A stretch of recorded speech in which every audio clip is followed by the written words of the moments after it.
Hey guys, it's Turner, and today we're going to be talking about Chapter 6, since I have the discussion lead for this week.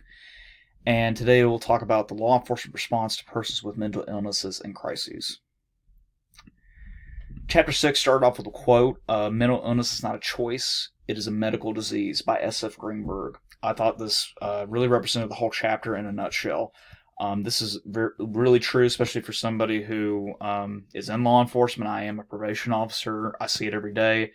And I feel like not understanding it at first was hard, and being able to learn from these experiences that I've had in the last few months, it's actually given me a better understanding of what they're going through and how I need to, how I can make an impact and be able to de-escalate potential life-altering situations. But the highlights of this chapter are going to be police interactions with persons suffering from mental illness, the type of situations these officers will find themselves in, the perception that these officers have with dealing with these people, the role that the crisis intervention teams have with dealing with mentally ill people, the specialized roles that officers have in these situations, the impact of confidentiality and communication, and the different ways officers can impact these situations in a positive manner. Encounters with mentally ill people with law enforcement, officers are the first responders when dealing with persons with mental illnesses. They are seen as the gatekeepers for mental health and the criminal justice system. They kind of bridge the gap between both. They are what will save a lot of people's lives if they know how to de-escalate the situation, or they know how to handle the situation. They can really impact somebody within the first few seconds, really, when they're going through these episodes. Studies have argued that the inadequate training for law enforcement has led to the criminalization of persons with mental illness. Instead of wanting to deal with it in a proper way, they just tend to blame these people for their behavior, and they just arrest them and get them committed, which prolongs the situation even further, and they don't get any help in the end. The escalations can lead to those negative consequences.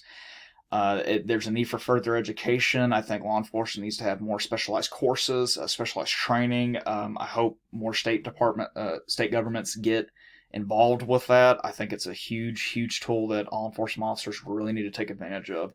And a huge issue that officers have that they've specified is that they don't believe they can even handle these people in a qualified manner. They feel like they'll make it worse if they ever got in a situation. And one of the last things you want to hear is a police officer does not feel like he's qualified to deal with a certain situation, or any type of law enforcement officer, to be exact. So the training and preparedness is a huge part of this whole process. Studies have shown that they have argued that law enforcement that is trained to deal with these situations, there's positive impact with it. And law enforcement agencies have requirements for mental health situational training, but they are not evenly distributed across every agency. There's a huge issue with that. One agency can have all the resources and all the training that they need. I know TDOC, for instance, they have crisis intervention training, and I'm glad they do, because it's a huge help with what we have to do and what we see every day. But some sheriff's offices might not even offer it, might not even know what it is, and that's a huge problem, especially if they ever have to deal with somebody going through an episode out of nowhere, which could end up, costing somebody's life. You never know what can happen within a few seconds. It has been found that most agencies will not provide any specialized training, and I think that's a mistake. I think that's just delaying the inevitable and just not going to the root issue. And there's to be an attempt by all agencies for their officers to recognize the potential crises with citizens or even potential offenders. You have to recognize these situations. You have to be able to know what to do when the situation arises. If they don't know how to recognize anything, or they don't even know somebody's going through an episode, that can cause huge issues down the line, and again, could lead to somebody getting hurt.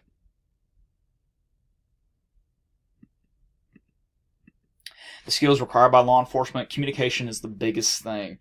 It is the most effective tool that law enforcement officers have, is their verbal skills. To be able to talk and de-escalate with these people, to know what to say in a stressful situation that can save lives in an instant. And that's why there has to be some type of training that helps them get through this process to help these people. The specialized training will help them be adequately prepared in the future for different situations. it can save lives. In the first few seconds when this happens is the most important. It is the most important and the most critical. If they know how to talk these guys down and able to get them to comply with them, that's going to save some lives. You can't force or rush compliance with them. You can't be forceful in any way, shape, or form, because that will escalate the situation. It might get you hurt, might get them hurt. You can't do that. And that's another thing that officers really need to start honing in on. Confidentiality is a huge part of dealing with somebody with mental illness. Not giving it away to people that don't really need to know about it. As long as you know it on your team, specifically, and how you can be able to handle it in future situations. If you know you have a problem offender, or you know somebody who's struggling with it really bad, that can help you deal with it in the future. And many departments have led initiatives for interventions for people with mental illness to get them to more mental health treatment centers. The options police and the roles they have in these situations. A lot of options that police officers like to use that I don't agree with, but they'll use a custody or no custody standard. They'll either arrest them, civilly commit them, and voluntarily hospitalize them, or choose to do nothing with it. That's not the right way to handle these types of situations, in my opinion. Arresting them is not going to give them any sort of comfort. It's probably going to make them feel worse, actually, and blame. It kind of makes them feel like, I'm being blamed for something I can't even control. Civilly committing them and voluntarily hospitalizing them is not going to do them any favors as well. And choosing to do nothing is the coward's way out. Not responding to calls when something's happening, because and that can either be from they don't know what to do, or they just choose to do nothing. And I don't think that's the right way to handle these situations. And that's part of the frustration that comes with the lack of an adequate mental health system that officers feel like they don't have a lot of reach towards. Not an exact way to handle these situations, so there needs to be an attempt to find a balance in how to intervene with these situations. And another thing that officers have an issue with is that they prefer their roles as crime fighters than service providers. I do think they need to be a little bit more open-minded when it comes to dealing with somebody who's going through a mental health episode. There's different types of mental health responses by police, different teams that that can impact and save lives. Again, like a lot of agencies use these types of teams throughout the country. The Psychiatric Emergency Response Team, this is out of San Diego County. They have, 40 hours of training. Basically, police and clinicians respond jointly to mental health crisis situations, with police typically being the first responders to the scene. The mental evaluation team, I'm sorry. What they do is they couple an officer with a graduate education with a mental health professional as co-responders to mental health crisis calls. Then there's the system-wide mental assessment response team. That pairs a law enforcement officer with a clinician from the Los Angeles County Department specifically. So this is coming from Los Angeles County. This is where this program is based out of. They pair them with a clinician as a secondary co-responder evaluator, and officers are to have around-the-clock access via hotline to the clinician, so they have to have them at a press of a button, essentially. The Crisis Intervention Response Team is another one. It's a collaborative effort with multiple different departments, which provides clinicians to ride with law enforcement officers, respond to CIT calls. The Homeless Outreach Team, that specifically is an attempt to link homeless persons with community services and investigate crimes against the homeless, so as to protect the people that are homeless and are having issues, and especially homeless people who suffer from mental illness issues. Community service officers, this is specifically out of Alabama, but I've heard of this before. It's out of other departments as well. They're not employed by they are employed by the police department, but they're not sworn officers. But they provide a social service component, including networking, brokering services, and they act as an advocate for people with mental illness. And crisis intervention training will go into more depth here in a minute. So this is crisis intervention training. It is a specialized response to people that have mental health crises, and they are widely adopted by most law enforcement agencies. You have to have 40 hours of initial training, which is about a week's worth of training, of the initial process. They require the availability of having drop-off treatment facilities that have a no-refusal policy, so they can't refuse the care of somebody that is going through an episode. They have to be able to safely transfer these people in order for them to get the help that they need. Many jurisdictions have CIT plus programs, and the community health mental health officer plays a huge role in CIT. Understanding CIT a little bit more, the impact of it, and we'll go into the effect of it a little bit later, but one survey identified 36 essential elements of the CIT programs considered to be important. The most important was ordered by 80% of the respondents, and these were picked out specifically. The intensive training was considered the most important. Then it goes down the list. Mental health services being available 24/7, de-escalation by officers, being able to do that, rapid transfer of responsibility to mental health services, the de-escalation training itself, involvement in program development, the no refusal policy of a mental health facility, and the command staff commitment to CIT to demonstrate as a priority. These are examples of crisis intervention training being used by officers, and these are real life examples. This comes out of the Louisville Metro Police Department by Lieutenant Denise Spratt.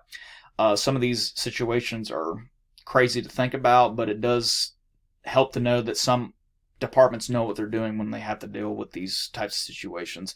A man whose brother worked at a sanitation plant walked in and tried to jump in the incinerator during an episode. Several CIT runs involve patients being openly nude in public, so they'll strip their clothes and run around and act crazy. They have to be able to, they're used to seeing that. They have to know how to handle these. You never know what you'll see out there. Many bridges have been used as jumping points for people that are feeling suicidal. A man stabbed himself in the heart with an ink pen, and the bottom one shows the impact that CIT can have on these people. This homeless female lived in a viaduct, but having so many encounters with CIT officers, it helped her finally realize she needed to get some help, and she ended up going into subsidized housing and ended up complying with treatment. The number and types of CIT programs, again, it is so widely used by law enforcement agencies that it seems incredulous to think that there are law enforcement agencies that don't have this. Since 1988, 50 to 80 jurisdictions have implemented CIT by 2004. The survey done by NAMI showed that 67% of the agencies that responded had a CIT program in the community. By 2007, there were people believed to have 500 and 600 CIT programs, and by 2010, that jumped to 1,000. Currently, today, there are 2,719 total CIT programs in the country. And I will not be surprised if this increases more. I think the impact that it's had with these people is important to not just stop. Don't settle for, mediocrity. You want to get better at this. You want to be able to have some type of impact for these people that are going through mental illness. The effects of CIT. CIT's been noted for lowering arrest rates and giving a better perception for police officers. Being able to have officers that know how to handle CIT training, that gives them much more respect than they've had in the last few years, and they can get more respect, especially when they're out in the field and they can talk somebody down from doing something that could end up hurting themselves. It has led to a reduce of using force, diminishes injuries for the mentally ill, reduces arrests, increasing access to mental health treatment, and reducing jail suicides. One study found that an arrest rate of 6.7% of cases involved CIT police encounters, but that's compared to a 20% increase when it was a department was being used, and they found that they weren't even using any type of CIT training at all when the arrest rate check was done. Now, every department has had reductions when implementing CIT practices, and states like Chicago and Ohio did not have reduction and saw that CIT officers were more likely to arrest people with mental illness than compared to those with no CIT training. So it's not a perfect process. I see the impact of it, but some others would argue against it. I think that there's a perfect happy medium between everything, and I think that if there's an attempt at trying to get these problems fixed, you'll see a real impact in handling people with mental health issues. Discussion questions. Should CIT training be nationally applied to all law enforcement agencies? Why or why not? I believe so. I think the evidence is clear, especially what I've talked about so far, that there should be more law enforcement agencies that should have it? What could help? What could help states that don't have CIT programs? I believe just getting more funding is the biggest thing. And what are your thoughts on how police officers encounter people with mental illness with the custody or no custody approach?